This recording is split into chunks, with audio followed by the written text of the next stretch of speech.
주님은 나의 최고봉 1월 6일 묵상을 시작하도록 하겠습니다. 오늘의 묵상의 제목은 내 삶에서 예배의 의미입니다. 그러면 오늘 말씀을 읽도록 하겠습니다. 거기서 베델 동쪽 산으로 옮겨 장막을 치니 서쪽은 베델이요 동쪽은 아이라. 그가 그곳에서 여호와께 제단을 쌓고 여호와의 이름을 부르더니. 아멘. 오늘 말씀은 아브라함이 가나안 땅에 도착해서 예배를 드리는 내용입니다. 아브라함은 처음 가나안 땅에 도착해서 세겜 상수리 나무 아래에서 제단을 쌓고 예배를 드렸습니다. 그 후에 점점 이동할 때마다 오늘 말씀처럼 베델과 아이 사이에서도 하나님께 제단을 쌓고 예배를 드렸습니다. 우리는 예배에 대해서 여러 가지 신학적 의미를 설명할 수가 있습니다. 그러나 오늘 말씀에서 아브라함의 삶에서 예배의 의미가 어떤 것이었는지 깊이 묵상해 보시기 바랍니다. 하나님의 명령으로 갈 바를 알지 못하고 광야를 지나왔으며 가나안 땅에 도착해서 삶의 뿌리를 흔드는 기근과 여러 가지 어려움을 당했고 심지어는 삶의 곳곳에서 생명을 위협받기도 했었습니다. 매 순간 하나님의 약속이 흔들렸고 그것을 부여잡기 위해서 아브라함은 몸부림을 쳤습니다. 과연 이런 아브라함에게 있어서 예배란 어떤 의미였을까요? 그리고 또 우리가 묵상하고 있는 이 오스왈드 챔버스의 글에서 그에게 예배란 어떤 의미가 있을까요? 그리고 지금 내 삶에서 내게 예배란 어떤 의미가 있을까요? 오스왈드 챔버스의 그 묵상의 글에서 그 답을 찾아보시기 바랍니다. 오늘의 묵상을 읽도록 하겠습니다. 예배란 하나님께서 우리에게 주신 가장 좋은 것을 다시 하나님께 드리는 것입니다. 당신이 가진 최선의 것으로 무엇을 하겠습니까? 하나님의 축복을 받을 때마다 사랑의 선물로 하나님께 그 축복을 다시 돌려드리십시오. 하나님 앞에서 그 축복을 세어보며 감사하고 진정한 예배로 주님께 그 축복을 돌려드리십시오. 만일 자신을 위해 하나님께서 주신 축복을 쌓아놓으면 마치 쌓아놓은 만나가 썩었듯이 그 축복은 당신을 영적으로 메마르고 썩게 만들 것입니다. 하나님께서는 당신 자신만을 위해 영적 축복을 붙들고 있는 것을 허락하지 않으십니다. 주께서 다른 사람에게 그 축복을 또 다른 축복으로 만드시도록 그 축복은 주님께 예배로 드려져야 합니다. 베델은 하나님과의 교제를 상징하는 반면 아이는 세상을 상징합니다. 아브라함은 그 둘 사이에 장막을 쳤습니다. 하나님을 향한 우리의 공적 활동에 대한 진정한 가치는 우리가 주님과 얼마나 깊은 개인적인 교제를 가지고 있는가 하는 것입니다. 조급함은 잘못된 것이며 누구든지 하나님을 예배할 충분한 시간이 있습니다. 하나님과의 교제가 없는 하루하루는 그 자체가 삶의 덫이 됩니다. 세상으로 인해 우리의 삶이 아무리 잡음이 많고 복잡하더라도 하나님과 친밀하고 조용한 시간을 가질 수 있도록 언제나 예배의 장막을 치십시오. 영적인 삶에는 세 가지 단계, 곧 예배, 기다림, 봉사가 있는 것이 아닙니다. 우리 중에는 영적으로 개구리처럼 예배에서 기다림으로, 기다림에서 봉사로 점프합니다. 그러나 하나님의 계획은 이 세 가지가 함께하는 것입니다. 주님의 삶 속에서는 이 세 가지가 언제나 함께 있었습니다. 주님은 급하지 않으셨으며 그럼에도 쉬지 않으셨습니다. 이 세 가지는 훈련입니다.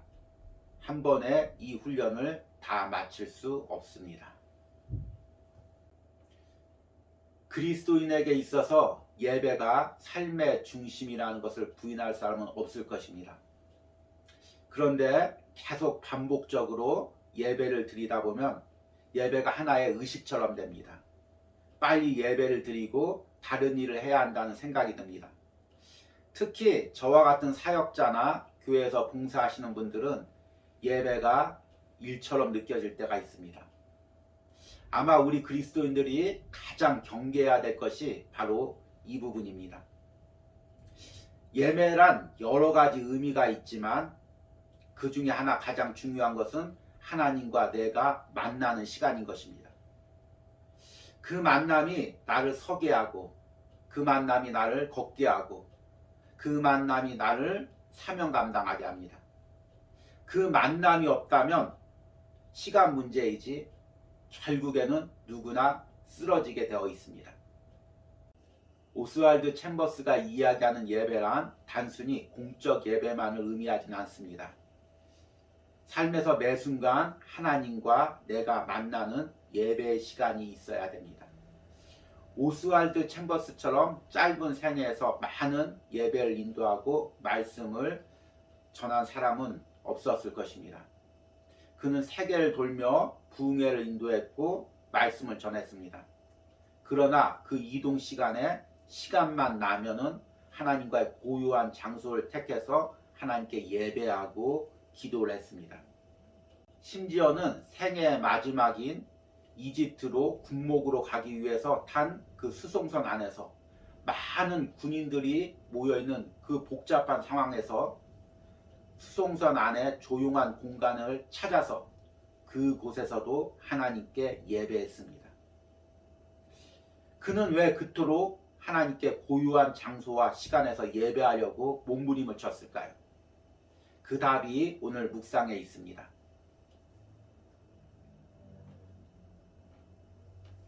하나님을 향한 우리의 공적 활동에 대한 진정한 가치는 우리가 주님과 얼마나 깊은 개인적인 교제를 가지고 있는가 하는 것입니다.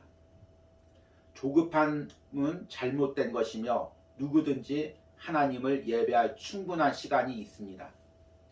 하나님과의 교제 없는 하루하루는 그 자체가 삶의 덫이 됩니다. 세상으로 인해 우리의 삶이 아무리 잡음이 많고 복잡하더라도 하나님과 친밀하고 조용한 시간을 가질 수 있도록 언제나 예배의 장막을 치십시오. 저는 이 글을 읽으면서 제가 좋아하는 E.M. 바운즈의 글이 생각났습니다. E.M. 바운즈는 기도의 중요성을 이야기한 사람이지만 기도 역시 예배의 한 부분입니다. 그가 이야기하는 하나님과의 친밀한 기도의 중요성을 읽어보도록 하겠습니다. 사역자가 기도의 골방에서 하나님의 능력에 힘입어 그의 사역에 신선함과 활력을 불어넣지 못한다면 어떻게 하나님의 일을 할 수 있겠는가?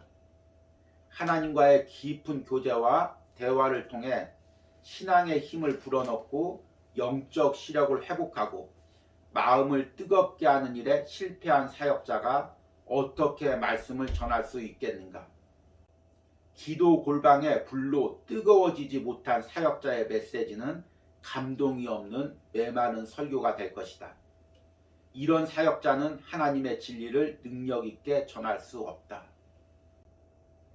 골방을 거치지 않고 설교단에 선 사람은 청중으로 하여금 경건의 열매를 맺게 할 수 없다. 기도를 위해 특별히 구별된 장소가 없는 사람은 기도에서뿐만 아니라 삶에서도 빈약한 실적을 보일 수밖에 없다. 왜냐하면 은밀한 기도와 거룩한 삶은 동전의 양면과 뒷면처럼 서로 뗄 수 없는 관계에 있기 때문이다.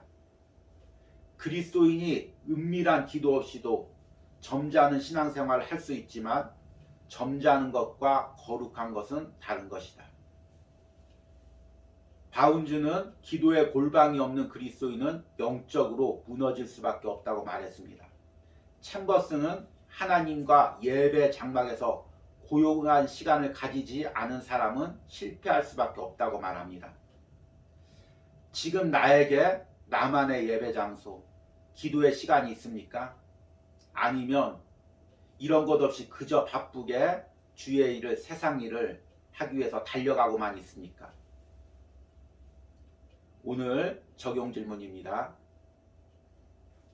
오늘 묵상을 통해 하나님과의 고요한 예배의 장막, 기도의 골방의 필요성을 느끼고 있습니까? 이 부분에 대해서 간구하며 기도하시기 바랍니다.